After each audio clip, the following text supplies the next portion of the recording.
We don't develop courage by being happy every day. We develop it by challenging the difficult times and overcoming the adversities. Welcome to Talk with Jin.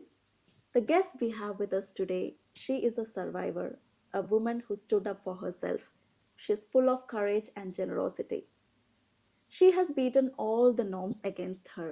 She's a dancer, a performer, a teacher, a women entrepreneur, and the founder of Karma Kalagendram Dance School UK. Let's welcome Bijli Jay Prakash to the show. ടീച്ചറെ welcome to the show. നമസ്കാരം. ഞാൻ ടീച്ചറിനെ ആദ്യമായിട്ട് കാണുന്നതെന്ന് വെച്ചാൽ ഈ ഫേസ്ബുക്കിലൂടെയാണ്. ഡാൻസിൻ്റെ വീഡിയോസും ഫോട്ടോസും ഒക്കെ. ഞാൻ നേരിട്ട് ഡാൻസ് പെർഫോമൻസസ് ഒന്നും കണ്ടിട്ടില്ല. പക്ഷെ അതൊക്കെ കാണുമ്പോൾ അല്ലെങ്കിൽ ആ ഫോട്ടോസ് വീഡിയോസും ഒക്കെ കാണുമ്പോൾ എനിക്ക് തോന്നിയേക്കുന്നതെന്ന് വെച്ചാൽ you really carry your self really well. ഭയങ്കര എലിഗൻ്റ് ആയിട്ട് എന്താണ് അത് ഫീൽ ചെയ്യാൻ പറ്റുന്നുണ്ട്. And as a woman I really appreciate and adore you for that. How do you feel today? Really പ്രൗഡാണ്, പ്രത്യേകിച്ചും ഇങ്ങനൊരു ഒരു ടോക്കിലേക്ക് ക്ഷണിച്ചതും അതുപോലെ മറ്റുള്ളവരെൻ്റെ ഒരു കലയെക്കുറിച്ചും അല്ലെങ്കിൽ എന്നെപ്പറ്റി മറ്റുള്ളവർ അങ്ങനെ ഒരു പോസിറ്റീവായിട്ട് ചിന്തിക്കുന്നത് തന്നെ, അല്ലെങ്കിൽ എനിക്കതൊരു എക്സാമ്പിൾ ആകാൻ പറ്റുവാണെങ്കിൽ അതൊരു നല്ല കാര്യമല്ലേ? നല്ല കാര്യമാണ്. അതെ അതെ, അതുകൊണ്ട് എനിക്ക് സന്തോഷമുണ്ട്. അപ്പോൾ ടീച്ചറെ, do you remember how you felt? Because you have always stood up for your self. You are A courageous person. ചെറുപ്പം മുതൽ നമ്മൾ നമ്മുടെ ഫാമിലീസ്, സൊസൈറ്റി നോംസിലൊക്കെ മറികടന്ന് ഓരോ കാര്യങ്ങൾ ലൈഫിൽ എക്സ്പീരിയൻസ് ചെയ്തിട്ടുണ്ട്. അപ്പോൾ ആ സമയത്തൊക്കെ അതും അന്നത്തെ കാലത്ത് ഇതൊക്കെ ഫേസ് ചെയ്യാനുള്ള കറേജും അല്ലെങ്കിൽ അതൊക്കെ ഓവർകം ചെയ്ത് ശരിക്കും how did you feel about that? ഞാൻ സാധാരണ ഒരു കുടുംബത്തിലാണ്, മിഡിൽ ക്ലാസ് ഫാമിലിയാണ് ജനിച്ചു വളർന്നത്. എൻ്റെ പേരൻസ് അവർക്ക് അവരുടേതായ കൾച്ചറും അവരുടേതായ വികാരങ്ങളും വിചാരങ്ങളും ഒക്കെ ഉണ്ട്. ഒരു പ്രത്യേകിച്ച് ഒരു കുഞ്ഞ് വളർന്നു വരുമ്പോഴത്തേക്കിന് അവരുടെ എക്സ്പെക്റ്റേഷൻസ് ഉണ്ട്. അതിനോടൊക്കെ എപ്പോഴും എൻ്റെ ഒരു ആഗ്രഹം അല്ലെ എൻ്റെ ഒരു പാഷൻ എന്നോട് ഞാനത് സ്റ്റേണായിട്ട് നിൽക്കണം എന്ന് പറഞ്ഞിട്ടുള്ള കൂട്ടത്തിലാണ് എല്ലാ രീതിയിലും. പഠിക്കാൻ പോകുമ്പോഴാണെങ്കിലും എനിക്കെന്ത് ചൂസ് ചെയ്യണം, അല്ലെങ്കിൽ ഒരു ഡ്രസ്സിൻ്റെ ആണെങ്കിലും ഒരു ഡ്രസ് കോഡ് എനിക്ക് എപ്പോഴും ഉണ്ടായിരുന്നു. അത് ഞാൻ എൻ്റെ മമ്മി തയ്ക്കുമായിരുന്നു. അപ്പം ഞാൻ പ്രത്യേകിച്ച് എൻ്റെത് ഞാൻ ഡിസൈൻ ചെയ്ത് തന്നെ കൊടുക്കുമായിരുന്നു. അപ്പം സിമ്പിളായിട്ട് ഉള്ള കാര്യങ്ങളാണ് ഞാൻ ചെയ്തിരുന്നത്. അപ്പം എന്നോട് എല്ലാവരും പറയും. അപ്പം എനിക്ക് തന്നെ തോന്നിയിട്ടുണ്ട്, ഞാൻ ചിലപ്പോൾ എനിക്ക് തോന്നിയിട്ടുണ്ട് ഡിഫറെൻ്റ് ആയിട്ട് നിൽക്കണം ആൾക്കാരുടെ ഇടയിൽ. അപ്പം അത് നമുക്കത് അതിനുവേണ്ടി നമ്മൾ ഒത്തിരി ഫൈറ്റ് ചെയ്യേണ്ടി വന്നിട്ടുണ്ട്. കാര്യം എന്താണെന്ന് വെച്ചാൽ ചിലപ്പം നമ്മൾ ആഗ്രഹിക്കുന്നിടത്ത് നമ്മൾ വിട്ടെന്ന് വരത്തില്ല. നമുക്ക് പലപ്പോഴും പല ഓപ്പർച്യൂണിറ്റീസ്, ഇപ്പം ഞാൻ ഡാൻസിൻ്റെ വെച്ചിട്ടാണെങ്കിൽ പോലും ദൂരോട്ടൊക്കെ പോകാനായിട്ടുള്ള നമുക്ക് ഓപ്പർച്യൂണിറ്റീസ് ഞാൻ IEP ഇന്റർ കൊളീജിയറ്റ് ഫങ്ഷൻസൊക്കെ ഡൽഹി, ആഗ്ര അങ്ങനെയൊക്കെ പോയി ചെയ്തിട്ടുണ്ട്. അന്നേരമൊക്കെ ആണെങ്കിലും അധികം കോളേജിൽ പഠിക്കുന്ന സമയത്താണ്. എന്നിരുന്നാൽ പോലും അന്നേരവും അത്രയും ദൂരം വിടുന്നത്, അതെങ്ങനെയാണ് വിടുന്നത്, അത്രയും ആണുങ്ങളുടെ കൂടെയാണ് പോകുന്നത്, അങ്ങനെയുള്ളൊരു നമ്മുടെ നാട്ടിലെ ചിന്തയല്ലേ. അതിലൂടെയൊക്കെ നമുക്ക് മാറി നിൽക്കാൻ പറ്റിയത് എനിക്ക് തോന്നുന്നു ചിലപ്പം എനിക്ക് പിന്നെ അതിലൊരു ട്രസ്റ്റ് ഉണ്ട് വീട്ടുകാരോട്. ഞാനൊരു ട്രസ്റ്റ് ഡെവലപ്പ് ചെയ്തെടുത്തിട്ടുണ്ട്. പക്ഷെ അതിലൊക്കെ മറികടന്നായിരുന്നു. ഇപ്പം എൻ്റെ കല്യാണം തന്നെയാണ് ഇന്റർകാസ്റ്റ് ആണ്. ഞാൻ ക്രിസ്ത്യൻ ഫാമിലി, ഹസ്ബൻഡ് ഹിന്ദു. ഹസ്ബൻഡിന് പിന്നെ പൊളിറ്റിക്സ് ആണ്, അതുകൊണ്ട് തന്നെ ഒരു പ്രത്യേകിച്ച് എന്നെ അതിലോട്ട് ഹിന്ദുയിസത്തിലോട്ട് പോകണം എന്നൊന്നും പറഞ്ഞിട്ടൊന്നുമില്ല. പക്ഷെ ഞാൻ ഇപ്പോഴും എൻ്റെ ക്രിസ്ത്യൻ റൈറ്റ് ഞാൻ ഫോളോ ചെയ്യുന്നുണ്ട്. പക്ഷെ ഒത്തിരി എതിർപ്പുകൾ, പ്രത്യേകിച്ച് എൻ്റെ ആങ്ങളൊക്കെയായിരുന്നു കൂടുതൽ എതിർപ്പുണ്ടായിരുന്ന വീട്ടിൽ നിന്നും. പക്ഷേ ഞാൻ അത് ഉറച്ചു നിന്നു. അല്ലെങ്കിൽ നമുക്കൊരു മുന്നോട്ട് പോകാനായിട്ട് അല്ലെങ്കിൽ വേണ്ട. പിന്നെ ഞാൻ ഇവിടെ വന്നതിന് ശേഷമാണ് കല്യാണത്തിനോട് ഞാനത് വീട്ടിൽ പറഞ്ഞതും. അപ്പം അതുകൊണ്ട് തന്നെ കുറച്ച് വിഷമം ഉണ്ടായിരുന്നു അവർക്കൊക്കെ. എങ്കിലും നമ്മളുടെ സ്റ്റേജിനെ അവർക്ക് മനസ്സിലാക്കി. പിന്നെ അതൊരു കുറേ നാൾ കഴിയുമ്പോഴത്തേക്കിന് കെയറിങ്ങും വരുമ്പോഴത്തേക്കിന് വ്യത്യാസം ഉണ്ടാവുമല്ലോ. അപ്പം അങ്ങനെയുള്ള കുറേ വിഷമങ്ങൾ എനിക്ക് വന്നിട്ടുണ്ട് തുടക്കത്തിൽ. പക്ഷെ എന്തിനും അവിടെയൊക്കെ ഞാനൊരു ഡിഫറെൻ്റ് ആയിട്ടും എൻ്റെ ഒരു ഇഷ്ടങ്ങൾക്ക് എനിക്ക് പിടിച്ചു നിൽക്കണം എന്നൊക്കെ തോന്നിയിട്ടുണ്ട്. അത് നമുക്ക് എനിക്ക് തോന്നുന്നത് എല്ലാവർക്കും വേണ്ടതാണ്. അത് എല്ലാവർക്കും അതൊരു വേണ്ട ഒരു കാര്യം തന്നെയാണ്. കാര്യം നമുക്ക് പലപ്പോഴും പറ്റുന്നതാ, നമ്മുടെ ആഗ്രഹങ്ങൾ മാറ്റി വെച്ച് നമ്മൾ ചെറുപ്പത്തിൽ പേരൻസ് പറയുന്ന കേൾക്കട്ടെ, പേരൻസിനെ പറഞ്ഞു കേട്ട് അത് കഴിഞ്ഞിട്ട് നമ്മൾ വളർന്നു കഴിയുമ്പോഴത്തേക്കിന് എന്ന് പറഞ്ഞാൽ അതൊന്നും വേണ്ടാന്നല്ല ഞാൻ പറയുന്നത്. അവരോട് പറഞ്ഞ് മനസ്സിലാക്കിയാൽ അവർക്ക് നമ്മൾ മനസ്സിലാക്കാവുന്നതേ ഉള്ളൂ. ഇപ്പം ഞാനിപ്പോൾ ഒരു അമ്മയാണ്. അപ്പോൾ എനിക്കറിയാം എൻ്റെ മകൻ ചെയ്യുന്ന ചില കാര്യങ്ങൾ വരുമ്പോഴത്തേന് ആ ഒരു സമയത്ത് ഞാൻ എൻ്റെ അമ്മയെ ഓർക്കാറുണ്ട്. ആ ഒരു അവൻ എന്തെങ്കിലും ഒരു കാര്യം പറയുമ്പോഴത്തേനും ഇതുപോലെയല്ലേ ഞാൻ എന്റെ മമ്മിയോട് പറഞ്ഞത്, അന്ന് എന്റെ അമ്മയ്ക്ക് എന്ത് എന്തൊരു തോന്നി. തോന്നിയിട്ടുണ്ടെന്നുള്ളത് എനിക്ക് അറിയാം. എന്നാൽ പോലും ആ തോന്നുന്നത് പിന്നീട് അത് നല്ലതായി മാറുമോ എന്നുള്ളൊരു ചിന്തയിലാണ് ഇപ്പൊ ഞാൻ വളരുന്നത്. ഇപ്പം പണ്ടത്തെ അമ്മമാരുടെ ഒരു രീതിയല്ല, നമ്മളിപ്പോ ഓരോ ജനറേഷൻ വരുമ്പോഴും ലൈഫിൽ കുറെ എക്സ്പീരിയൻസ് എല്ലാവർക്കും ഉണ്ടാകും. ഇപ്പം എന്റെയൊക്കെ ഒരു കുട്ടിക്കാലത്ത് ഇപ്പൊ യൂട്യൂബ് ഇല്ല, ഗൂഗിൾ ഇല്ല, അങ്ങനെയൊക്കെ. നമുക്ക് നമ്മുടെ ഗൂഗിൾ എന്ന് പറഞ്ഞാൽ നമ്മുടെ പേരൻസ് ടീച്ചേഴ്സും അവര് പറയുന്നതാണ് നമ്മൾ മുന്നോട്ട് പോകുന്നത്. അല്ലാതെ നമുക്ക് അല്ലെങ്കിൽ പിന്നെ പത്രത്തിൽ വരുന്ന എന്തെങ്കിലും ന്യൂസ് ഉണ്ടെങ്കിൽ നമ്മളത് കേൾക്കും. അല്ലാതെ നമുക്ക് അങ്ങനെ ഓക്കെ പറയാനൊന്നുമില്ല. ഇന്നത്തെ പിള്ളേർക്ക് നമ്മൾ അമ്മമാര് പറയുന്നത് തെറ്റാണോ ശരിയാണോ എന്ന് പറഞ്ഞു കൊടുക്കാൻ ഉണ്ട്, അല്ലെങ്കിൽ എന്ത് വേണേലും അവർക്ക് റെഫർ ചെയ്യാം. ശരിക്കും എന്താണ് അന്നത്തെ സമയത്ത് ആലോചിക്കണ, ഒരു 25 വർഷമായി കാണുമല്ലോ കല്യാണമൊക്കെ കഴിഞ്ഞിട്ട്. ആ സമയത്ത് എസ്പെഷ്യലി ഒരു ഇന്റർകാസ്റ്റ് എന്ന് വീട്ടിൽ പറയുമ്പോ എന്താ ഉണ്ടാകുന്ന ഒരു റെസ്പോൺസ് എന്ന് വെച്ചാൽ അത് അതിഭീകരമായിരിക്കും. എല്ലായിടത്തുനിന്നും നമുക്ക് റിഫ്യൂസലേ വരത്തുള്ളൂ. പക്ഷെ ആ സമയത്തും വെരി ഡിഫറെന്റ് ആയിട്ട് you are like in your decision, എനിക്കിത് മതി, അല്ലെങ്കിൽ ഇതാണ് എൻ്റെ ലൈഫ് എന്ന് പറഞ്ഞ് കൺവിൻസ് ചെയ്യാന്ന് വെച്ചാൽ അത് ഭയങ്കര ഒരു വലിയൊരു കാര്യം തന്നെയാണ്. തീർച്ചയായും. കാര്യം ശരിക്കും നമ്മുടെ വീട്ടുകാരെക്കാട്ടിലും കൂടുതൽ നമുക്ക് ചിലപ്പം എതിർപ്പുകൾ നമ്മുടെ ബന്ധുക്കളിൽ നിന്നും നാട്ടുകാരുണ്ട്. അവര് വീട്ടുകാരും പേടിക്കുന്നതാ. വീട്ടുകാരും പേടിക്കുന്നത് പിന്നെ അപ്പം അവര് കാണുമ്പോ ചിലപ്പോ ഞാനിപ്പോ പൊതുവെ ഒരു വേറൊരാളെ കല്യാണം കഴിക്കുന്നു, വേറൊരു ഹിന്ദുസിലുള്ള ഒരാളെ കല്യാണം കഴിക്കുന്നു പറയുമ്പം അവര് ചിന്തിക്കുന്ന ആൾക്കാർ പറയല്ലോ, കൊച്ചിലെ മുതലേ ഇങ്ങനെ ഓരോ പരിപാടിക്ക് വിടുമായിരുന്നു, അതിന് വിടുമായിരുന്നു, ആ കൊച്ചു പറയുന്നത് മാത്രമേ കേൾക്കത്തുള്ളായിരുന്നു, അങ്ങനെയൊക്കെ ഉള്ളൊരു ടെൻഷനായിരുന്നു വീട്ടുകാർക്ക്. അതുകൊണ്ട് വീണ്ടും പിന്നെ അങ്ങനെ അതുകൊണ്ട് വിട്ടുന്നതാണ് എന്നുള്ള ഒരു തോന്നല് വരാതെ പക്ഷെ അവര് ട്രസ്റ്റ് ചെയ്തു. അതൊരു സന്തോഷമാണ്. പേരൻസിന്റെ ഒക്കെ കൂടുതൽ സത്യം എതിർപ്പുകളുണ്ട്. എന്റെ ബ്രദറിന് ശരിക്കും എതിർപ്പുണ്ടായിരുന്നു, പക്ഷെ അവനത് അവസാനം അക്സെപ്റ്റ് ചെയ്തു.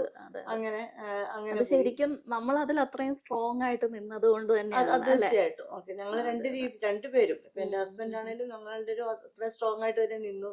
ഞങ്ങൾക്ക് കോളേജ് പോലെ ഞങ്ങൾക്ക് അറിയാം. അപ്പം ഒരു എത്രയാ 10 years ഓളം അറിയായിരുന്നു. അത് കഴിഞ്ഞിട്ടാണ് നമ്മൾ കല്യാണം കഴിഞ്ഞത്. അപ്പൊ അതുകൊണ്ട് തന്നെ ആ ഒരു റിലേഷൻഷിപ്പിന്റെ ഒരു ബന്ധം എല്ലാവർക്കും അറിയാമായിരുന്നു, ഡീപ്പായിരുന്നു. ഇപ്പൊ അവര് വീട്ടുകാരെ എതിർത്താലും ഞങ്ങൾ കല്യാണം കഴിക്കുമെന്ന് ഞങ്ങൾ രണ്ടുപേരും അറിയാമെന്ന് ഞങ്ങളുടെ രണ്ടുപേരുടെയും പേരൻസിന് അറിയാം.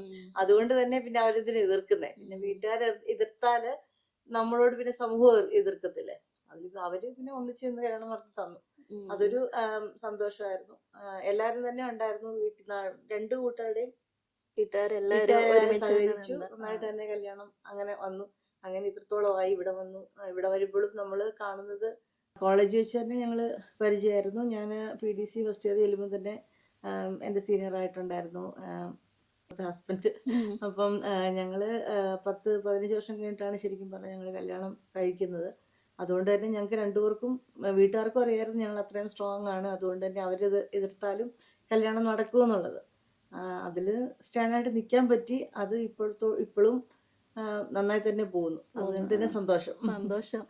ടീച്ചർ, ഞാൻ ഇങ്ങനെ ഒരു കോട്ട് വായിച്ചിട്ടുണ്ട്, വിച്ച് ഇസ് ലിറ്ററലി ട്രൂ.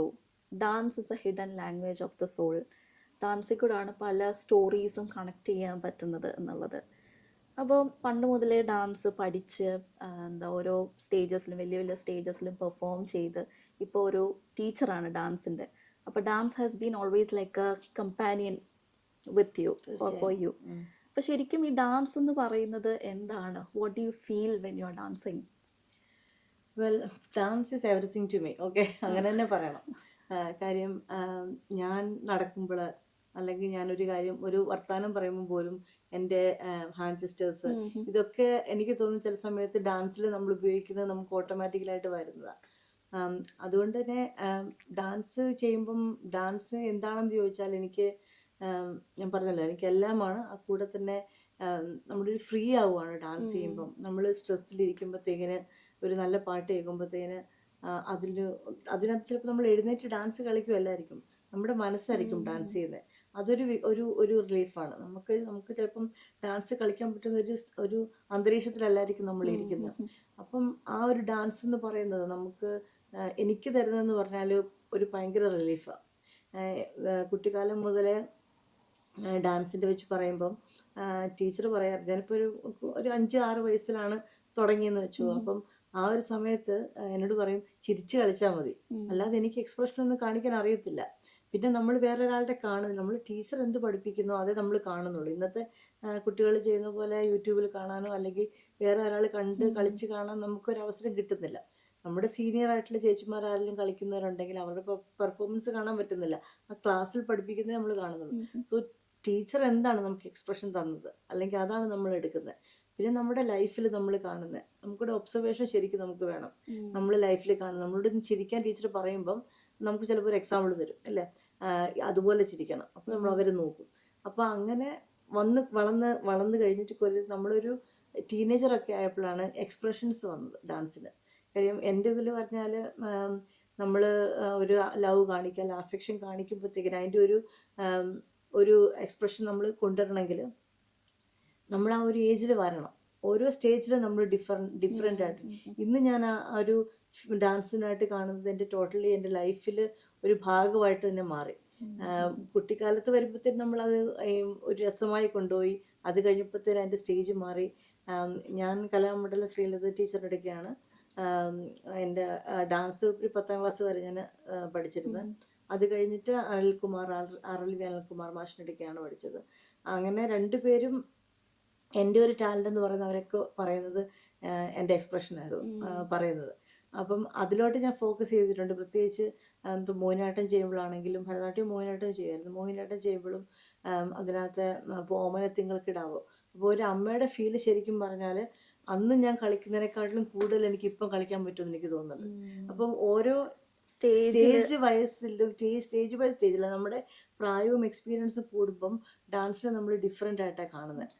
അപ്പോൾ ഈ ഡാൻസ് കളിക്കുമ്പോൾ ഇപ്പോൾ ഓരോ പെർഫോമൻസസിൽ നമ്മൾ നോക്കുവാണെങ്കിൽ, ഓരോ ക്യാരക്ടേഴ്സും നോക്കുവാണെങ്കിൽ എന്ത് കോമൺ എലിമെൻ്റ് അല്ലെങ്കിൽ ക്യാരക്ടറിസ്റ്റിക്സ് ആണ് ഓഡിയൻസിലേക്ക് ഓരോ പെർഫോമൻസസിലൂടെ കൊണ്ടുവരാൻ നോക്കിയിട്ടുള്ളത്?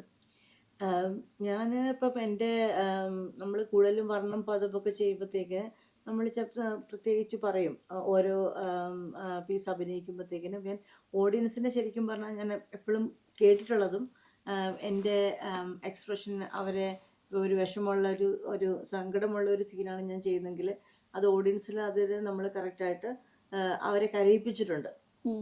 അല്ലെങ്കിൽ ഒരു സ്നേഹം, ഒരു ഓമനത്തിങ്ങൾക്കിടാവോ എന്നുള്ള ആ ഒരു പെർഫോമൻസ് നമ്മൾ ചെയ്യും, ആ പീസ് നമ്മൾ ചെയ്യുമ്പം ഒരു അമ്മയുടെ ഒരു ഫീലിംഗ് അവിടെ ഓഡിയൻസിനെ എടുത്തിട്ടുണ്ട്. നമ്മൾ അവരോട് ട്രാൻസ്ഫർ പിന്നെ ഉറപ്പായിട്ടും. അപ്പം അത് എൻ്റെ ഒരു എക്സ്പ്രഷൻ, അത് ഉള്ളിൽ നിന്ന് വരുന്നതാണ്. അത് നമുക്ക് ഒരാളെ പഠിപ്പിക്കാൻ പറ്റത്തില്ല. അതാണ് ഏറ്റവും എനിക്ക് ഒരു ഡാൻസറിന് ബ്ലെസ്സിങ് ആയിട്ട് കിട്ടിയിട്ടുള്ളത്. കാര്യം വെച്ചാൽ അത് നമുക്ക് ഒരാൾക്ക് ഒരു എക്സ്പ്രഷൻ ഇങ്ങനെ ചെയ്യണമെന്ന് പറയുന്നത് കണ്ടിട്ടുണ്ടെങ്കിലും ഉള്ളിൽ നിന്ന് വരുമ്പോൾ നമ്മൾ ഓട്ടോമാറ്റിക്കലി നമ്മളവിടെ കരഞ്ഞു പോകും. അല്ലെങ്കിൽ നമ്മളവിടെ അന്നേരം അവിടെ ക്യാരക്ടർ ആവും. അവിടെ നമ്മൾ ഏത് പീസ് ചെയ്യുന്നു, ഇപ്പം ഭൂതനമോഷം ചെയ്യുന്നെങ്കിൽ നമ്മൾ അന്നേരം അവിടെ ആ ക്യാരക്ടർ ആവുകയാണ്. പിന്നെ ഞാൻ ഭഗവത്ഗീതയുടെ ഫുള്ള് ഡാൻസ് ഡ്രാമ പോലെ ചെയ്തിട്ടുണ്ട്. അപ്പം ആ സമയത്ത് എന്നെ ശരിക്കും ഞാൻ എപ്പോഴും കൃഷ്ണന്റെ വേഷം എനിക്ക് കിട്ടുന്നത്. അപ്പം അതിനകത്ത് പറയുമ്പോൾ ചിരിയുണ്ട്, ഒരു ഇതുണ്ടെന്ന് പറയും. അപ്പം അതങ്ങനെ പീസ് എനിക്ക് തരുന്ന എപ്പോഴും.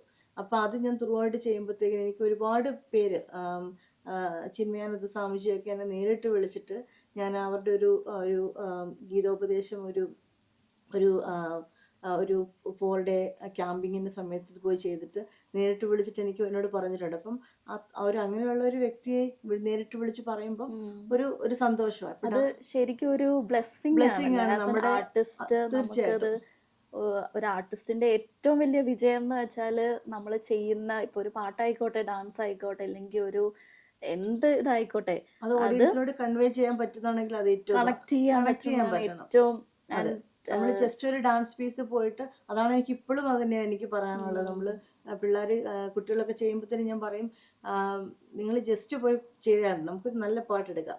അപ്പം ഇന്നത്തെ കാലത്ത് പിള്ളേർക്കെല്ലാം ജസ്റ്റ് അടിച്ചു പൊളിച്ചുള്ള ഡാൻസ് ആണല്ലോ ഇഷ്ടം.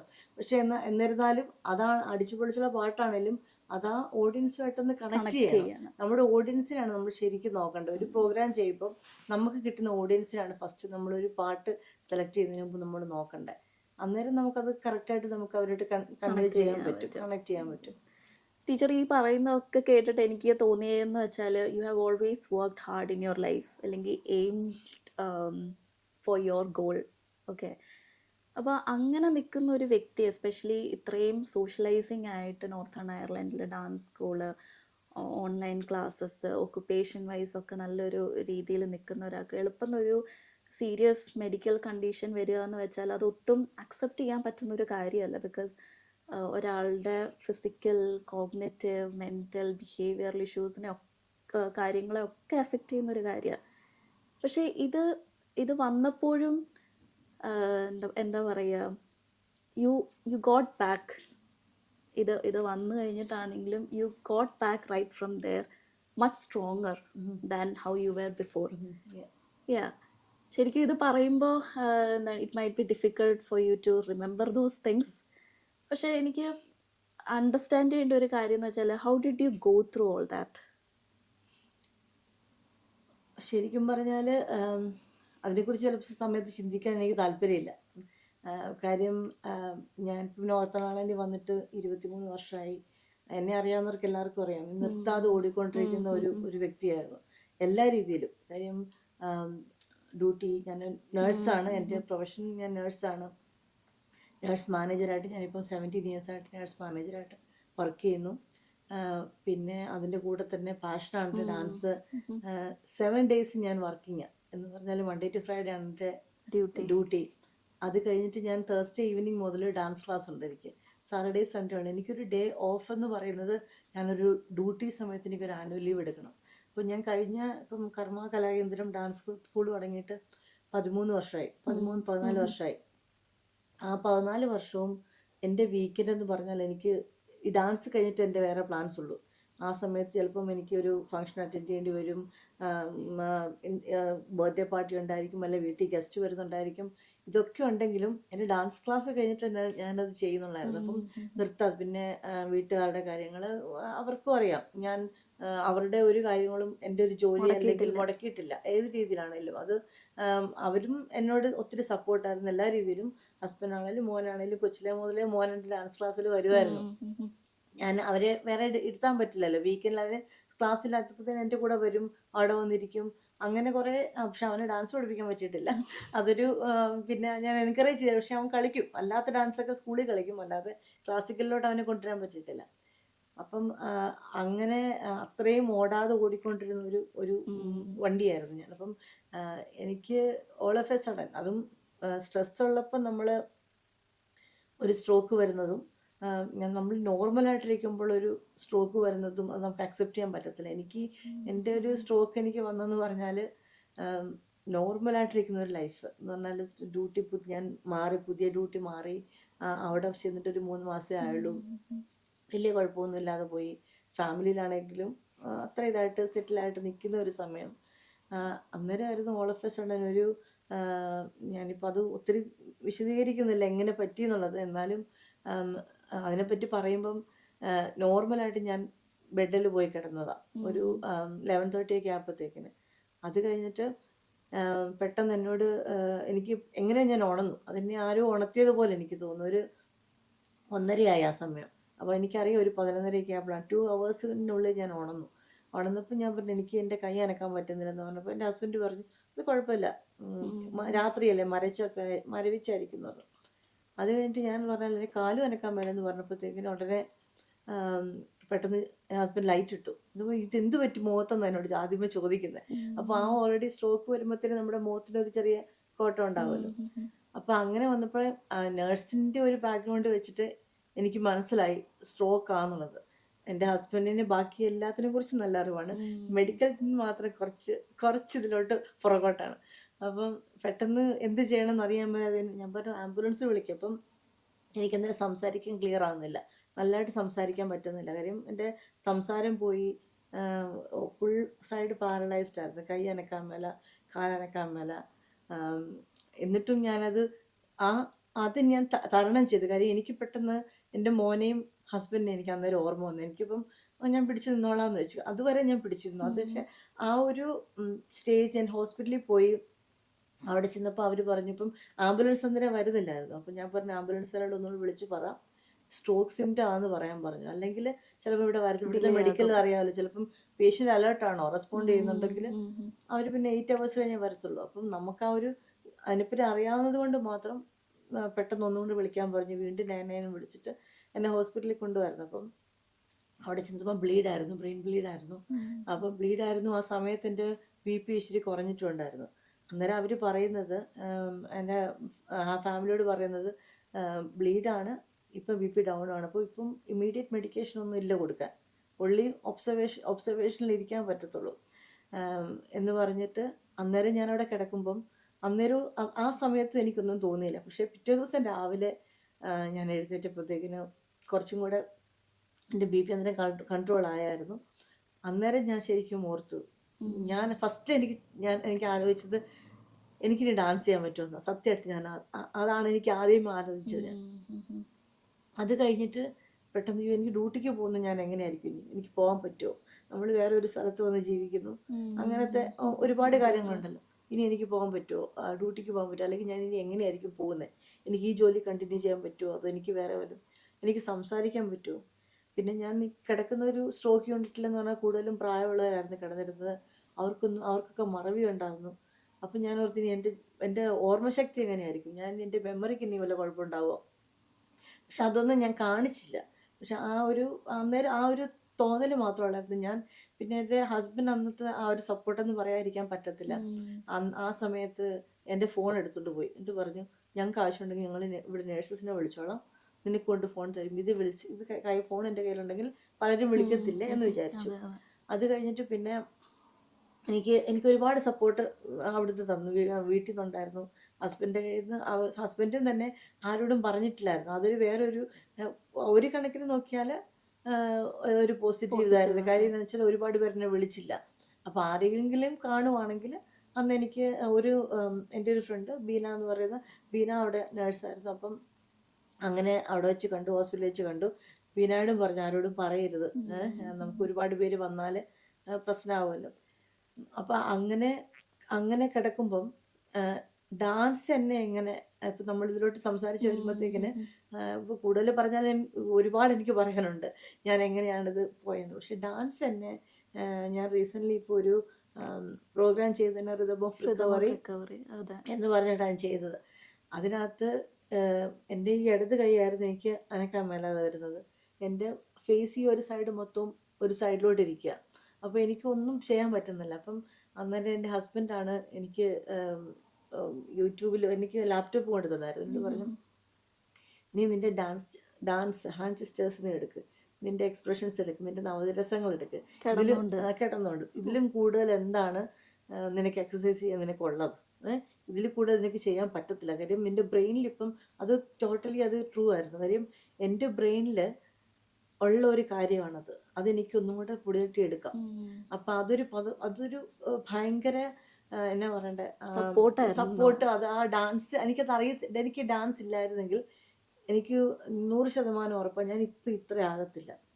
എനിക്ക് നല്ല ഉറപ്പാണ്. കാര്യം എന്താണെന്ന് വെച്ചാൽ ഞാനതിപ്പോഴും എൻ്റെ ഫ്രണ്ട്സിനോടും എൻ്റെ പ്രായത്തിലുള്ള ആൾക്കാരോടും ഞാൻ പറയുന്നതാണ്, നമുക്കുള്ളൊരു പാഷൻ, അത് ഡാൻസ് ആകാം, പാട്ടാകാം, അല്ലെങ്കിൽ എന്താകാം, അല്ലെങ്കിൽ ഡ്രോയിങ് ആകാം, പെയിൻറ്റിങ് ആകാം, കുറച്ച് നമുക്കുള്ളൊരു പാഷൻ നമുക്കിപ്പോൾ ഉള്ളത് അതൊന്നും കൂടെ നന്നായിട്ട് നമ്മൾ അത് കണ്ടിന്യൂ ചെയ്യുക. അല്ലാതെ ഒരു സമയത്ത് വരുമ്പോൾ ഫാമിലിയിൽ സ്റ്റക്കായി പോയി. അതുകൊണ്ട് ഞാൻ എൻ്റെ ഒരുപാട് ഫ്രണ്ട്സ് ഉണ്ട് നന്നായിട്ട് ഡാൻസ് ചെയ്യുന്നവർ, നന്നായിട്ട് പാട്ട് പാടുന്നവർ, അല്ലെങ്കിൽ നന്നായിട്ട് പഠിക്കുന്നവർ പോലും ഫാമിലി ആയി കഴിയുമ്പോഴത്തേക്കിനും അവരങ്ങ് നിർത്തും അത്. അപ്പം ആ ഒരു ഇതിലോട്ട് നിർത്തരുത്. നമുക്കതാണ് ഏറ്റവും വേണ്ടതെന്ന് ഞാനിപ്പോൾ എൻ്റെ ഫ്രണ്ട്സിനോടും എല്ലാവരോടും ഞാൻ പറയുന്നുണ്ട്. അന്ന് എനിക്ക് ഡാൻസ് ഞാനിപ്പോഴും കണ്ടിന്യൂ ചെയ്തതുകൊണ്ടാണ് എനിക്കിപ്പോഴും അന്ന് ഞാൻ ഹോസ്പിറ്റലിൽ കിടക്കുമ്പം എൻ്റെ വീഡിയോസൊക്കെ ഉണ്ട് അതിൻ്റെ. ഹോസ്പിറ്റലിൽ കിടക്കുമ്പോഴത്തേക്കിന് ഞാൻ നവരസങ്ങൾ ചെയ്യുന്നു, എൻ്റെ കൈയൊന്നും പൊങ്ങില്ല. അപ്പം ഞാൻ ഓരോ മുദ്രകൾ വരാനായിട്ട് നോക്കുക ഇടത് കൈയിൽ. ഇപ്പം വലത് കൈയാണെങ്കിൽ കുറച്ചുകൂടി നമ്മൾ നോർമലി ചെയ്യുന്നതാകാം. ഇടത് കൈയിൽ ഞാൻ ചെയ്യാൻ നോക്കുന്നത് ഇത് ഫേസ് തന്നെ. എനിക്ക് ചിരിക്കാൻ പറ്റുന്നില്ല. ഫേസിൽ എനിക്ക് ചിരിച്ചാൽ ഈ ഒരു വശം ചിരി വരുള്ളൂ, ഈ ഒരു വശം ഒന്നും അനങ്ങുന്നില്ല. കണ്ണനക്കാൻ പറ്റുന്നില്ല, പിരിയാനക്കാൻ പറ്റുന്നില്ല. അപ്പോൾ ആ ഒരു കണ്ണുനീര് വരുന്നില്ല. അതൊക്കെ എനിക്കൊരു എൻ്റെ ജീവിതത്തിൽ എനിക്ക് ഭയങ്കര വിഷമമായിരുന്നു. കാര്യം ഏറ്റവും കൂടുതൽ വന്ന് ഞാൻ ഇത്രയും ഫസ്റ്റിലെ എന്നോട് ആൾക്കാർ ചോദിക്കുന്നത്, ഇത്രയും ആക്റ്റീവായിട്ട് നടന്നു, ഇത്ര ഡാൻസൊക്കെ ചെയ്യുന്ന ബിജിനിക്ക് എന്നെ പറ്റി എന്നാ ചോദിച്ചത്. അപ്പം ഞാനിങ്ങനെ പറഞ്ഞു, ഞാൻ ഉദ്ദേശിക്കുന്നത് എനിക്കതൊരു താക്കീത് തന്നതാണ്. ഒരുപാട് ഓടുന്നുണ്ട്, ഒന്ന് പതുക്കെ അടങ്ങിയിരുന്നേ എന്ന് ചിലപ്പോൾ ഞാൻ തോന്നും. എൻ്റെ ജീവിതത്തിൽ എനിക്ക് തോന്നുന്ന കാര്യം ഞാൻ പറയും, ബെൻസ് കാറാണെങ്കിലും നിർത്താതെ ഓടിക്കഴിഞ്ഞാൽ അതൊന്നും ഡൗൺ ആവും അല്ലേ. അപ്പം അതുകൊണ്ട് എന്നെ ഒന്ന് തട്ടിയതാ എന്ന് എനിക്ക് തോന്നുന്നു കേട്ടോ. അപ്പം ഡാൻസ് എന്നെ ഇതിലോട്ട് ഡാൻസ് മാത്രമല്ല, ഞാൻ ബാക്കി എൻ്റെ സപ്പോർട്ട് എനിക്ക് തന്ന പിന്നെ ഡോക്ടേഴ്സിൻ്റെത്, അവരാണേലും കൂടുതലും അവരെന്നെ ഞാൻ അവിടെ അന്ന് നേഴ്സാണെന്ന് ഞാൻ ആരോടും പറഞ്ഞില്ലായിരുന്നു ഹോസ്പിറ്റലിൽ. എനിക്ക് അങ്ങനെ പറഞ്ഞിട്ടുണ്ടെങ്കിൽ അവർക്ക് വേറെ ഒരു രീതിയിൽ തോന്നണ്ടെന്ന് വെച്ചിട്ട്. പക്ഷെ അത് കഴിഞ്ഞ് പിന്നീട് അവർ അറിഞ്ഞു എങ്ങനെയുണ്ടോ.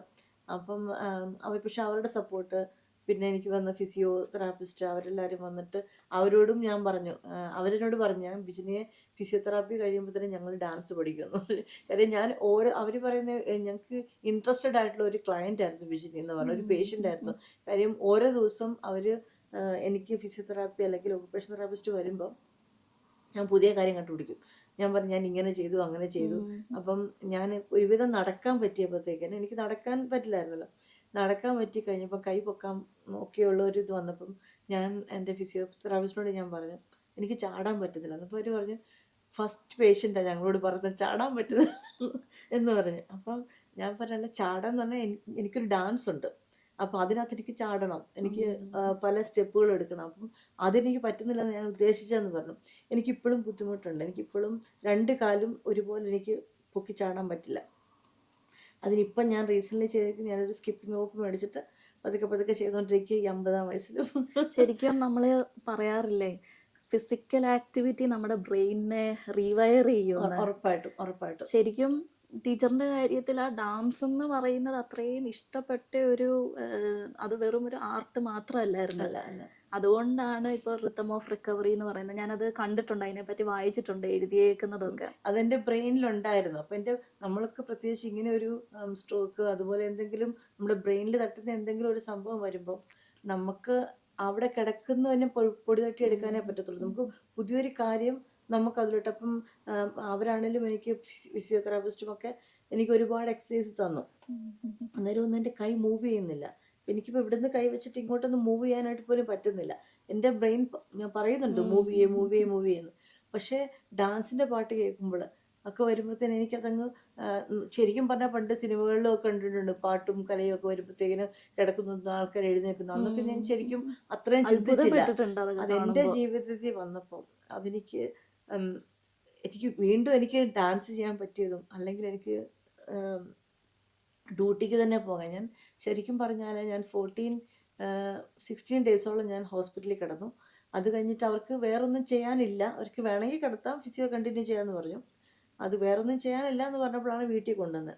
അപ്പോൾ വീട്ടിൽ വന്നു കഴിഞ്ഞപ്പോഴത്തേക്കിന് എനിക്ക് സപ്പോർട്ട് മെഡിക്കൽ ഫീൽഡ് സപ്പോർട്ട് ഉണ്ടായിരുന്നു. സെയിം ടൈം തന്നെ ഞാൻ ഇവിടെ വന്ന് 2-ാമത്തെ ദിവസം ഞാനൊരു ട്രീറ്റ്മെൻറ്റ് യോഗ ആയിരുന്നു ഞാൻ ഓൺലൈനിൽ ചെയ്തു. പ്രജാപതി എന്ന് പറഞ്ഞുകൊണ്ട് നാട്ടിൽ നിന്നാണ് ചെയ്തത്. അന്ന് ഞാൻ ട്രീറ്റ്മെൻറ്റ് യോഗ ചെയ്യാനിരിക്കുമ്പം എൻ്റെ കാലും അനങ്ങുന്നില്ല, കൈയും അനങ്ങുന്നില്ല. അപ്പോൾ എൻ്റെ ഈ ഒരു ലെഫ്റ്റ് സൈഡിലിരിക്കുന്നത് എൻ്റെ ഹസ്ബൻഡാണ്, എൻ്റെ കൈ പൊക്കാനായിട്ടിരിക്കുന്നത്. കാര്യം യോഗ ചെയ്യുമ്പോഴത്തേക്കിന്. അപ്പം ആ ഒരു സപ്പോർട്ട് ഭയങ്കര ഒരു വലുതാണ്. ശരിക്കും ഹസ്ബൻഡിന്റെയും ഫാമിലി സപ്പോർട്ട് എന്ന് പറയുന്നത്. അപ്പം നമുക്ക് അത് പ്രത്യേകിച്ചും അന്ന് എൻ്റെ കഴിവെന്നാന്ന് അവർ കണ്ടു. അപ്പം അന്നാണെങ്കിലും അവരെന്നെ JP എന്നോട് പറയുന്നത്, വിജിനിക്ക് ഡാൻസ് ഉണ്ട്, വിജിനിക്ക് നല്ലൊരു എക്സസൈസ് ഒരു യോഗ കയ്യിലുണ്ട്, പിന്നെ ഇതിനെ വേറെ ഒരെണ്ണത്തിലോട്ട് പോകുന്നത് എന്ന് പറയുമ്പം അതിനോട് കുറച്ചും കൂടെ ഞാൻ മെൻ്റലി പ്രിപ്പയർ ആയി. ഓക്കെ, അതെനിക്കുണ്ടല്ലോ, പിന്നെ ഇതിനെ ഞാൻ വേറൊരു കാര്യം ചെയ്യട്ടെ. അപ്പം അതിലോട്ട് ഞാൻ പാട്ടാണ് എൻ്റെ ശബ്ദം. ഞാൻ പാട്ട് പാടുന്ന വ്യക്തിയല്ല, എന്നാലും ഡാൻസിന് വേണ്ടി ഞാൻ പാട്ട് പഠിച്ചിട്ടുണ്ട്. അപ്പം ഞാൻ ശരിക്കും എൻ്റെ സ്വരങ്ങളാണ് ഞാൻ പാടിക്കൊണ്ടിരുന്നത്, എൻ്റെ ശബ്ദം ശരിയാകാൻ. കാര്യം ഇത് വന്നേ പിന്നെ ഒന്നെങ്കിൽ ഞാൻ സ്പീഡിൽ വർത്താനം പറയും, അല്ലെങ്കിൽ ചിലപ്പം ചില അക്ഷരങ്ങൾ പെട്ടെന്ന് വിട്ടുപോകും. അതൊക്കെ എൻ്റെ ഇതിലാണ്. അപ്പം നമ്മളെങ്ങനെ പതുക്കെ ഒന്ന് പറയാമെന്ന് വെച്ചാൽ പെട്ടെന്നൊരു വിക്ക് പോലെ ഒരു ചെറിയ വേർഡ്സ് കിട്ടാതെ പോലെ വരും. ഇതെല്ലാം എനിക്ക് ഫേസ് ചെയ്യുന്നുണ്ട്. എന്നാൽ എനിക്ക് എല്ലാവരുടെ മുമ്പ് നോർമലായിട്ട് ജീവിക്കണം. ഇപ്പം തന്നെയാണെങ്കിലും എൻ്റെ ഈ ഒരു കൈക്ക് കൺട്രോൾ കുറവുണ്ട്. അപ്പം ഞാൻ ഒരു ഫോൺ കൈ പിടിച്ചോണ്ടിരുന്ന് ഞാൻ വേറെ വല്ലതും ചിന്തിക്കുകയാണ്, ഇതായിട്ട് പോകും. അപ്പം എൻ്റെ മൈൻഡ് ഇതിൽ എന്നെ അറിയാത്തവർക്ക് ചിലപ്പോൾ അറിയത്തില്ലായിരിക്കും. പക്ഷെ എൻ്റെ ഹസ്ബൻഡ് പറയും കൈ നോക്കണം എന്ന്. ആൾക്കൂട്ടത്തിലൊക്കെ നിൽക്കുമ്പോൾ എന്നോട് പറയും കൈ എന്ന് പറയും. ജസ്റ്റ് ചിലപ്പം വേറെ ഇതിലോട്ട് ശ്രദ്ധിക്കുമ്പോൾ നമുക്ക് പോകാം. അപ്പം ആ ഒരു ഇതൊക്കെ എന്ന് പറഞ്ഞാൽ എനിക്കിപ്പം റിയലി ഞാൻ എന്താ പറയണ്ടേ, ഭയങ്കര ഗ്രേറ്റ്ഫുൾ ആണ്. ഗ്രേറ്റ്ഫുൾ ആണ്. പിന്നെ ഒരു മിറക്കിൾ തന്നെയായിരുന്നു ഞാൻ തിരിച്ചു വന്നത്. ശരിക്കും ഇതിപ്പോ പറയുമ്പോ തന്നെ മനസ്സിലാക്കാൻ പറ്റുന്നുണ്ട് എന്തുമാത്രം ഡിഫിക്കൾട്ട് ടൈം ആയിരുന്നു എന്ന്. അത് ഒരു നോർമലായിട്ട് ഇത്രയും ആക്റ്റീവായിട്ട് നിൽക്കുന്ന ഒരാൾക്കെന്ന് വെച്ചാൽ അത് മെന്റലി ഭയങ്കര തളർത്തുന്ന ഈ തോട്ട്സും അല്ലെങ്കിൽ ആങ്സൈറ്റി, ഡിപ്രഷൻ, അങ്ങനത്തെ കാര്യങ്ങളൊക്കെ സ്വാഭാവികമായിട്ട് വരുന്ന. ഇനി ഞാൻ ഡാൻസ് കളിക്കുവോ, എണീക്കാൻ പറ്റുമോ, ഡ്യൂട്ടിക്ക് പോകാൻ പറ്റുമോ, ഒരു നോർമൽ ലൈഫ് ലീഡ് ചെയ്യാൻ പറ്റും. ബിക്കോസ് നമ്മളില്ലെങ്കിൽ ഡിപ്പെൻഡന്റ് ആവേണ്ടി വരും ഒത്തിരി കാര്യങ്ങളില്. തീർച്ചയായിട്ടും ആ ഒരു പേടിയായിരുന്നു എനിക്ക്. കാര്യം എന്ന് വെച്ചാൽ എനിക്ക് ഇത്രയും മാത്രമുള്ളായിരുന്നു. എനിക്ക് വർത്താനം പറയാൻ പറ്റിയില്ലെങ്കിലും എനിക്ക് കൈ പൊക്കാൻ പറ്റില്ല, എനിക്ക് നടക്കാൻ പറ്റണം. അതെനിക്കൊരു ഭയങ്കര തരം. എനിക്ക് നടക്കാൻ പറ്റണമെന്ന്. നടക്കുമ്പം നടന്ന് ഇങ്ങനെ എടുക്കുമ്പം നടന്നു തുടങ്ങിയപ്പോഴത്തേക്കിന് ഞാൻ കൊച്ചു പിള്ളേർ, നമ്മൾ പിള്ളേർ കണ്ട് നടന്നെന്ന് നമ്മൾ പറയുമ്പോൾ ഒരു സന്തോഷമില്ലേ. ഞാൻ അവിടുന്ന് വിളിച്ച് വീഡിയോ എടുക്കാൻ പറഞ്ഞു നടക്കുന്നത്. അപ്പൊ ഞാനത് വീഡിയോ എടുത്തിട്ട് ഞാൻ വീഡിയോ അയച്ചു കൊടുത്തു. അപ്പം ഇവരുടെ സന്തോഷം, അമ്മ നടന്നടാന്ന് പറയുന്നത് എനിക്ക് കേൾക്കാം. ശരിക്കും അതൊക്കെ നമുക്ക് ഒരു മോട്ടിവേഷൻ അല്ല, അത് തീർച്ചയായിട്ടും. അതിനെല്ലാം ആ ഒരു സമയത്ത് ഞാൻ 3 months ഉള്ളൂ ഞാൻ ഈ സ്ട്രോക്ക് വന്നിട്ട് ഞാൻ ഓഫ് എടുത്തുള്ളൂ. 3 months. ആ 3 months എനിക്ക് ഓഫ് എടുക്കാൻ തോന്നുന്നില്ല. ഞാൻ പോയാലോ ഡ്യൂട്ടിക്ക് പോയാലോ. പക്ഷെ എനിക്കൊന്ന് റിക്കവറി ആകണം. എനിക്ക് എന്തെങ്കിലും ചെറുതായിട്ട് ഇപ്പം തന്നെ ഡ്യൂട്ടിക്ക് പോകുമ്പം തന്നെ ഒരു ബുക്ക് എടുക്കാൻ പറ്റും, തന്നെ നടക്കാൻ പറ്റും, എങ്കിൽ മാത്രമേ എനിക്ക് പോകാൻ പറ്റത്തുള്ളൂ. അന്നേരം പോലെ എനിക്ക് ജനുവരിയിൽ സ്ട്രോക്ക് വരുമ്പം ഞാനൊരു ഏപ്രിൽ ആയപ്പോൾ തന്നെ ഞാൻ ഡ്യൂട്ടിക്ക് കയറി തുടങ്ങി. ശരിക്കും ഞാൻ ഇങ്ങനെ ഒരു കോട്ട് വായിച്ചിട്ടുണ്ട് അഥർവവേദ എന്ന് പറയുന്ന ബുക്കിൽ. Happiness will not come from happiness. നമ്മൾ ശരിക്കും ഒരു മഴയത്ത് നടന്നു കഴിയുമ്പോഴാണ് തണലിന്റെ വില മനസ്സിലാവുന്നതെന്ന്. ഇങ്ങനെ ഒരു സീരിയസ് ഒരു മെഡിക്കൽ കണ്ടീഷൻ വന്നു കഴിയുമ്പോൾ നമ്മുടെ ഒരു ലൈഫിന്റെ പെർസ്പെക്റ്റീവ് തന്നെ ഒത്തിരി മാറിയിട്ടുണ്ടായിരിക്കും. ഒത്തിരി may be it might have shaped you in a different way. Definitely. അല്ലേ? അപ്പൊ അതെങ്ങനെയാ ആ ഒരു കാഴ്ചപ്പാട്, that before and after life, after this incident? അങ്ങനെ പറയാനാണെങ്കിൽ ചെറുതായിട്ടൊന്നും അല്ല, ഒരുപാട് മാറ്റിയിട്ടുണ്ട്. കാര്യം മുമ്പെന്ന് പറഞ്ഞാൽ ഞാൻ നിർത്താതെ ഓടിക്കൊണ്ടിരുന്ന ഒരാളായിരുന്നു. പക്ഷെ ഇപ്പം ഞാൻ പോസ് ചെയ്യാൻ പഠിച്ചു. എൻ്റെ ഓരോ കാര്യത്തിനും പോസ്. നമ്മൾ എന്തിനാ ഇപ്പം ചെയ്യുന്നത്? അല്ലെങ്കിൽ ഇന്നിപ്പോൾ ഇവിടെ ഇപ്പം വീട്ടിലെ കാര്യങ്ങളെല്ലാം ചെയ്ത് തീർത്തില്ലെങ്കിൽ ഒന്നും പറ്റാനില്ല. അല്ലെങ്കിൽ ഇതിനു മുമ്പാണെങ്കിൽ എല്ലാ കാര്യങ്ങളും ചെയ്ത് തീർക്കണം, അല്ലെങ്കിൽ ഭക്ഷണം എല്ലാവർക്കും വെച്ച് വിളമ്പി കൊടുത്തിട്ടേ ഞാൻ കഴിക്കത്തുള്ളൂ. അങ്ങനെയൊക്കെയുള്ള ഒരു ചിന്തയുള്ള കൂട്ടത്തിലായിരുന്നു. ഇപ്പം എൻ്റെ മനസ്സിൽ എൻ്റെ ആരോഗ്യം ഇതൊരു മിറക്കിളായിരുന്നു ഞാൻ തിരിച്ചു വന്നത്.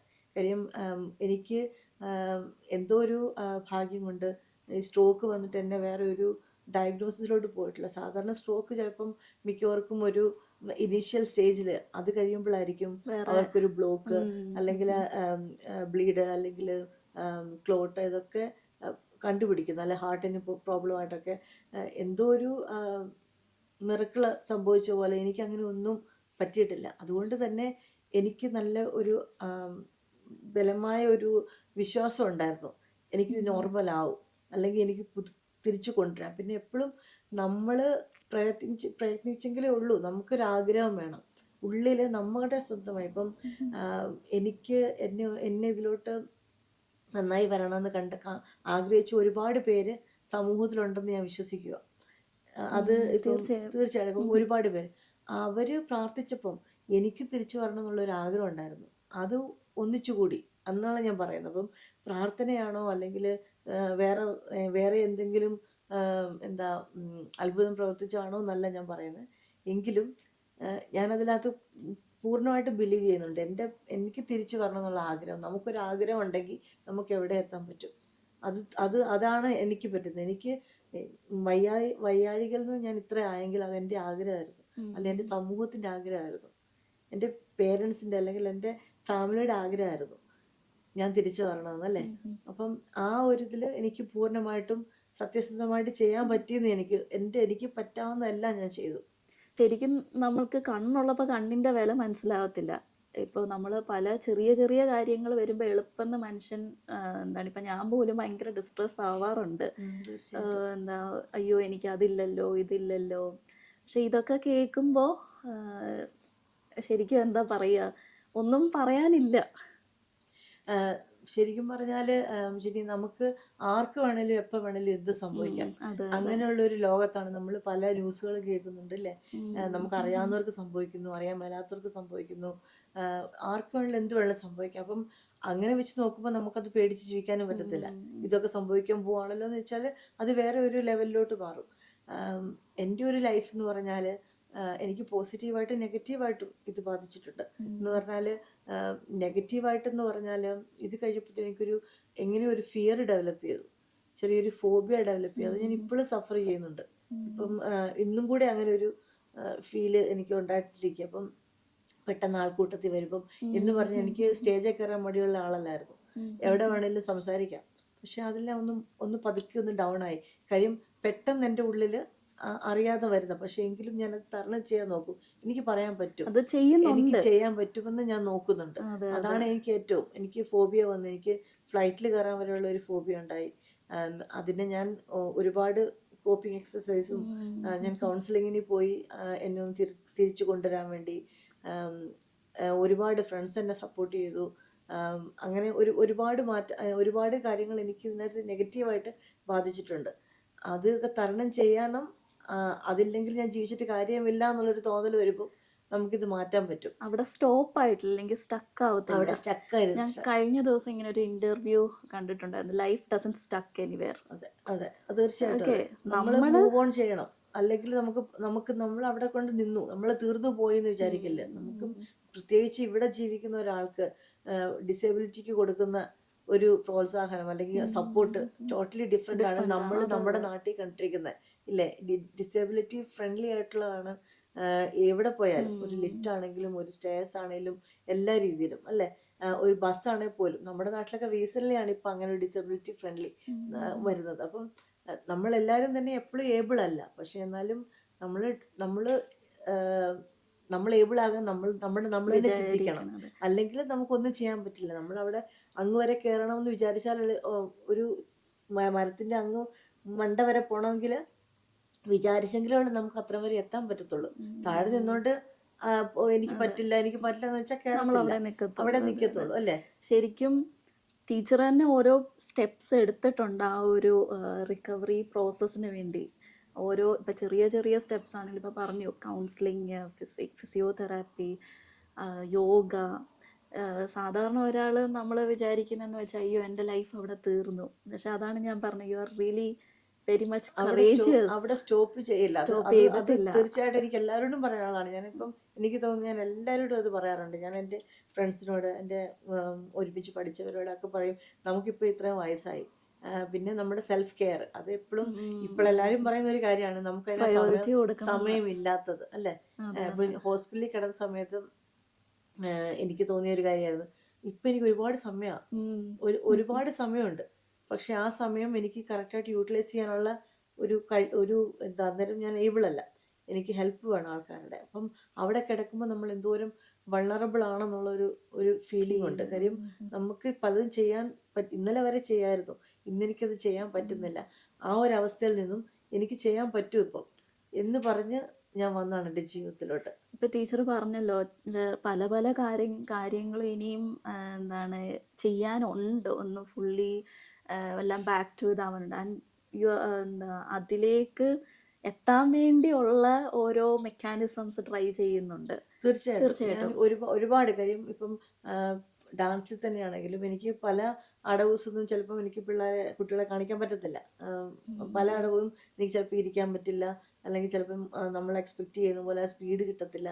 പക്ഷെ എന്നാൽ പോലും ഞാൻ ഇപ്പോഴും പഠിപ്പിക്കുന്നുണ്ട്. ഞാൻ ആ 1 ഇയർ കഴിഞ്ഞപ്പോഴത്തേക്കിന്, സ്ട്രോക്ക് വന്ന് 1 ഇയർ കഴിഞ്ഞപ്പോഴത്തേന് ഞാൻ ഡാൻസ് പഠിപ്പിക്കാൻ പോയി. 2 ഇയർ കഴിഞ്ഞപ്പോഴത്തേന് ഞാനൊരു റിതം ഓഫ് റിക്കവറി എന്നുള്ള ഒരു ഷോ ചെയ്യാൻ പറ്റി. ഇപ്പം എൻ്റെ എയിമിൽ ഞാനിപ്പോൾ ഒരു സിംഗിൾ പീസ് ചെയ്യാനായിട്ട് അത് കഴിഞ്ഞിട്ട് ഞാൻ ഡാൻസ് ചെയ്തിട്ടില്ല. ഞാൻ പഠിപ്പിച്ചിട്ടുണ്ട്, എങ്കിലും ഞാൻ ഡാൻസ് ഒരു പെർഫോമൻസ് വന്നിട്ടില്ല. അപ്പം അതിൻ്റെ ഒരു പണിപ്പുരയിലാണ് ഞാൻ അത് ചെയ്തുകൊണ്ടിരിക്കുകയാണ്. അത് ഒരു സിംഗിൾ പെർഫോമൻസ് ആയിട്ട് പ്രോപ്പറായിട്ട് വരാൻ വേണ്ടി. അതിനകത്ത് ഏജിൻ്റെ ലിമിറ്റേഷൻ ഉണ്ട്. ഇപ്പം നമുക്കിപ്പോൾ പണ്ടത്തെ പോലെ ചാടി കളിക്കുന്നുള്ളതല്ല, ഇപ്പം കൂടുതൽ എക്സ്പ്രഷൻസിലോട്ട് വരണം. എക്സ്പ്രഷനിലോട്ട് വരണമെങ്കിലും ഇപ്പോഴും ചില കാര്യങ്ങൾ എടുക്കാൻ മൊത്തത്തിലോട്ട് തിരിച്ച് മുഖം പൂർണ്ണമായി തിരിച്ചെന്നെ വന്നിട്ടില്ല. അപ്പൊ അങ്ങനെ പക്ഷെ അങ്ങനെ അതിന് ഞാൻ പറ്റില്ല എന്ന് ചെയ്തോണ്ടിരിക്കുകയാണ്. പറയുമ്പോഴും ആ ഉള്ളിൽ ഒരു കോൺഫിഡൻസ് അത് ഉണ്ടല്ലോ, ഉറപ്പായിട്ടും ഞാൻ എനിക്ക് അവിടെ എത്തും അല്ലെങ്കിൽ എനിക്കത് ചെയ്യാൻ പറ്റും. And you really trying for that which is really തീർച്ചയായും. ഗ്രേറ്റ്. പിന്നെ സപ്പോർട്ട് ഇല്ലാതെ നമുക്കിതൊന്നും പറ്റില്ല. അത് ഫാമിലി സപ്പോർട്ട് മസ്റ്റാണ് ഞാൻ നോക്കിയിട്ട്. അപ്പോൾ ടീച്ചറെ thank you so much for എന്താ പറയുക, ഫോർ ഷെയറിങ് ഓൾ ദീസ്. ഇതൊരു ചെറിയ കാര്യമല്ല. And hats off to you. എന്താ ഇത്രയും കറേജിയസ് ആയിട്ട് നിന്ന് ഇതൊക്കെ ഫേസ് ചെയ്ത് ഇത് പറയുമ്പോൾ എനിക്ക് മനസ്സിലാകും എന്തുമാത്രം ഡിഫിക്കൾട്ടായിരുന്നു എന്നത് പറയാൻ തന്നെ. പക്ഷെ അതെല്ലാം ഫേസ് ചെയ്ത് ഇവിടെ വരെ എത്തി. And you are still trying to achieve something bigger അല്ലേ? അതൊരു ചെറിയ കാര്യമേ അല്ല. അപ്പോൾ thank you so much for coming. I wish you all the best and pray for good health and wealth. Thank you so much. Thank you. Thank you.